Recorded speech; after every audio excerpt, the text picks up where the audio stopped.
It says, write the vision and make it plain, so that he who reads it will run to it. And even though it tarry, that means take a long time, wait for it, for surely it will come at an appointed time. Well, it's just a passion, growing up from inner city projects and seeing the different effects that poverty has on kids and our community. It just was mandatory that I got involved with my experience, my connections, to make sure that we're doing something that impact that will be positive on our community. So housing, vision, opportunities for this time, I think is critical. And I just wanted to be a part of it. It was presented to me and the team that this was something that they was interested in doing. And once I heard their vision, once I heard the players that was involved, then I decided that this is something that I wanted to be a part of, and I'm glad that I did. Yeah, so the project and the goal when I got involved was looking at Glenville as the beginning, the place that this vision would start. My name is Blue Colquitt. I'm a real estate developer and mortgage broker out of Washington, D.C. Steve's role in Glenville has always been, he has never left. His heart has never left Glenville. When we talk, it's always Glenville's gonna pop up there somewhere. So I see Steve being a community person, a community leader, and a person to come back to where his humble beginnings started. My personal hope is that Glenville rise from the phoenix, so to speak, like the phoenix. I have seen and heard many stories about how Glenville used to be in the 60s and 70s, and I can see that things have evolved that has brought Glenville to an area like any urban city. So I hope this project in my heart of hearts will not only bring about the beautiful community, but a center that would bear his name for a lifetime. Wow, if he was here right now, I said we did it. We persevered. When others shut their doors on us and took the ideas and tried to embellish it and take it away from you, we held steady, and we made sure that that commitment that you had for the communities, not only in Glenville, but this project was, the vision centers are slated to take over across the nation. But to have it start here in Glenville, if he was here right now, I said, hey man, ground zero starts right here where your humble beginnings start. Good afternoon, my name is Greg Lewis, and I'm excited to be here today and to be part of the team for the Steve Harvey Vision Center Miracle Mile Project 100. So I have a little backstory to tell you how this all started for myself, okay? So in 2019, my mother was hospitalized in Cleveland, dealing with pancreatic cancer. Okay, she was a big Steve Harvey fan, and all she ever wanted to do was to be on the Steve Harvey show. So again, my mother was very close to Ricardo Prude as well. So all the time she used to tell me, hey, call Ricardo, tell him I want to be on the show. Call Ricardo, tell him I want to be on the show. So I happened to call Ricardo one day and told him, say, hey, Prude, my mother is back in the hospital, and I just wanted to let him know. And without me knowing anything, okay, while I was at the hospital, my mother's phone rang, and it was Steve Harvey calling. And he said, hey, this is Steve Harvey calling. Ricardo gave me your number. I wanted to get a chance to talk to you. So at that time, my mother was in the other room getting some testing done. So I asked him, if he could call me back on my phone, so then that way I could FaceTime my mother. So without any delays or anything, Steve called back, FaceTime. My mother had a chance to speak with him. It just made a whole world of difference. For that moment, my mother was the star. She was a celebrity. All the doctors, the nurses, everybody on the floor was talking about, man, she was talking to Steve Harvey. She was talking to Steve Harvey.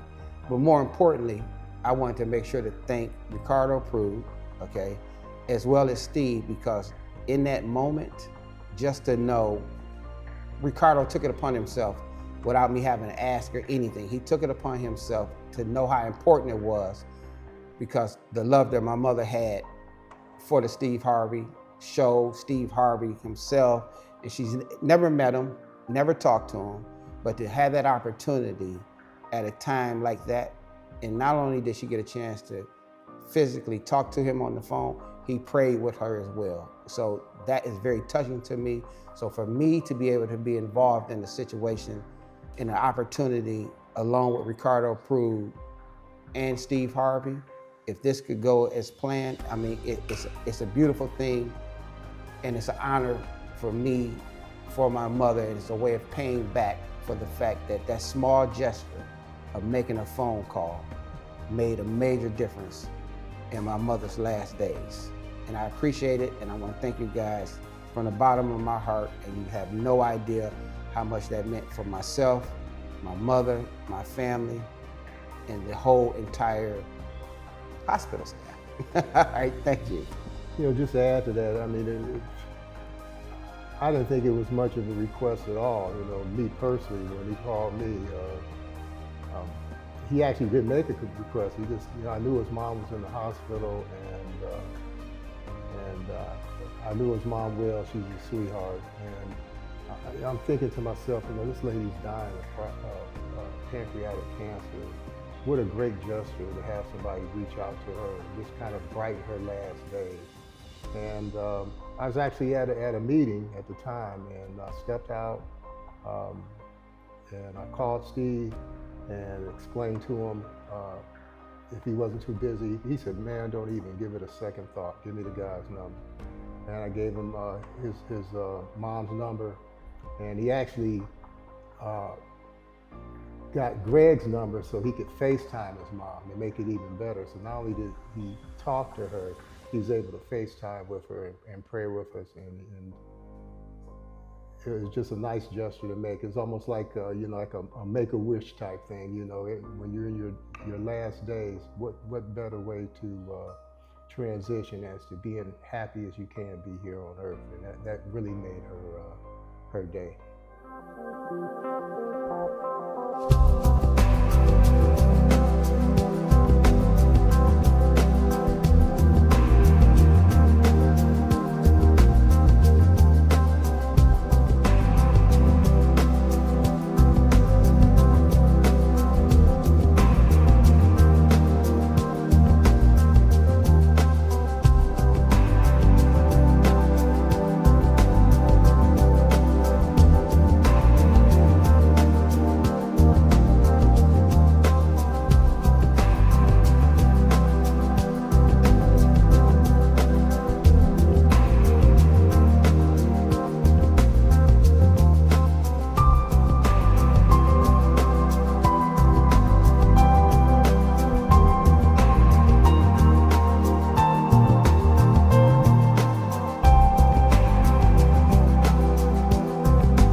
term, it takes a village.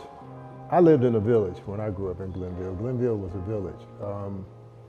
If you did wrong, your mom knew before you got home, because Miss Harvey would tell, or Miss Calhoun would tell, Mr. Meredith would tell. It was like you could do no wrong. I mean, I guess my best memories of my childhood is just the camaraderie I had with my core friends.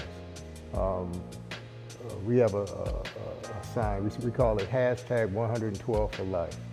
112. If you ever see Steve say hashtag 112 for life, he know you talked to one of our friends, our core friends. The entire Glenville neighborhood, not just 112. I mean, you could go anywhere and you would know everybody because everybody went to school. There was no busing in. So the entire Glenville area, from pretty much Superior to St. Clair, wherever you went, you knew people. Glenville was a strong, close-knit community with home ownership. That doesn't exist anymore. And as a result of that, some of the landlords are slumlords, and the property values have gone down, the neighborhood has gone down. I'm sure that the sense of community is gone because of open enrollment in the Cleveland school system. So when I went to school, everybody in your neighborhood went to school with you. You knew everyone. Now that's not the case. You may know the people on your street or next door to you, but the guy on 113th, 114th, on Lakeview, Fairport, Tuscarora, you don't know them. You didn't go to school with them. So that sense has gone down. That village, that's taken that village away, because you don't go to school with these people, because you don't communicate with them, you don't know their parents. So that sense of parents looking out for other children, it's just not quite the same. I'm sure it exists to some extent, but just not the extent that when I was growing up. Community involvement, home ownership, business ownership, better schools, and that sense of village. Because I think, again, with that home ownership component, people take pride on things that they own. And if we have less renters, more home ownership, opportunities for that type of home ownership, then you get a stronger sense of community, neighborhood, and village. We need to continue programs that encourages entrepreneurship so people can open up businesses, people who live in the neighborhood can open up businesses, and people who live in the neighborhood can purchase homes. That'll make it a stronger neighborhood. My relationship with Steve hasn't changed. I've known Steve since I was 4 years old. We were good friends growing up. We went to the same elementary school, junior high, high school. Steve ended up going to Kent State, where I went to Kent State. We were roommates together at Kent State. I was in his wedding. We communicate probably on, at least on a monthly basis. We talk all the time. I mean, we're still good friends. I visit him at his house. He stopped at my house. I mean, nothing's changed, really. Well, Glenville was like in our younger days, if I may say, was a little more neighborly. All of the houses had seniors on the porch that watched the children and planted flowers in the yard, and it was just a lot more neighborly. When I think back about it, I'm just reminded of what a community it was. There's still some of us here. And, when I think about it, people will even say to me, "You still live over there?" And I think it's important that people see successful people in their community. Now, what do I mean by successful? I mean, sometimes it's just people getting up, going to work every day. What I would say to young families raising kids in the Glenville community is for them to participate in that community. It's a lot of things. It's recreation centers, it's churches, it's schools. Get involved. The Vision Center. It can restore vision, hopes, and dreams. Wouldn't that be exceptional if we had a center that taught children how to dream, how to have visions. It would teach young people to dream and to have visions outside of the community. But when they obtain their goals, come back and teach it to another child. Steve Harvey from Cleveland, he's one of our legends. And, the fact that he come from the Glenville area, and he talk about it too a lot, I think that his success and him entertaining, coming back to where he actually got his foundational roots, right, is like a model and an example of like what someone from Glenville can actually acquire. So I think that him having that center here, and putting things within that center that, talk about his roots and where he came from and the challenges that he had and the obstacles he faced, in his pathway to success should be here. It's a part of Glenville, and I think that to be able to lift that would just be another testimony of some of the greats that came from here. Superman came from Glenville, and so many others. We need Steve Harvey to come on back home. I think we could create more centers like Steve Harvey Center. I think our youth need places to be able to have community and relationships with others. A space that afford, learning, safety, right? Historical perspectives that they might not get in the classroom, right? And it should be a sacred space. We need to create more sacred spaces for our youth to be able to come interact, right, trauma-free. Very close-knit. You would know the families for 2 or 3 blocks from your immediate home address. So it truly was a village atmosphere. And there were kids everywhere. Every house had at least 1 or 2 kids in it. So you were never alone and always knew you were safe just because of how close-knit the neighborhoods were. This area gave my children their foundation. One of our sons bought a house down the street, and so he is now a property owner in this area. And fighting for maintaining the importance of community, not just for ourselves, but for all the residents that are still here, is very important. The recognition of Glenville's history and the major role it has played. And the celebration of that. And then if you recognize the history, then you understand what you need to do, as Rob said, to reinvest, to maintain what you have. Solid businesses. First floor of the buildings were always commercial spaces. Second floor were residential spaces. And not just East 105th Street, Superior Avenue, St. Clair Avenue. Cedar Avenue was probably the most known section of the city that would be comparable to Black Wall Street in Tulsa, Oklahoma. Everybody wants to be comfortable and safe wherever they live, and as you see a decline where you are right now, you can't blame folks for looking for a more comfortable place to live.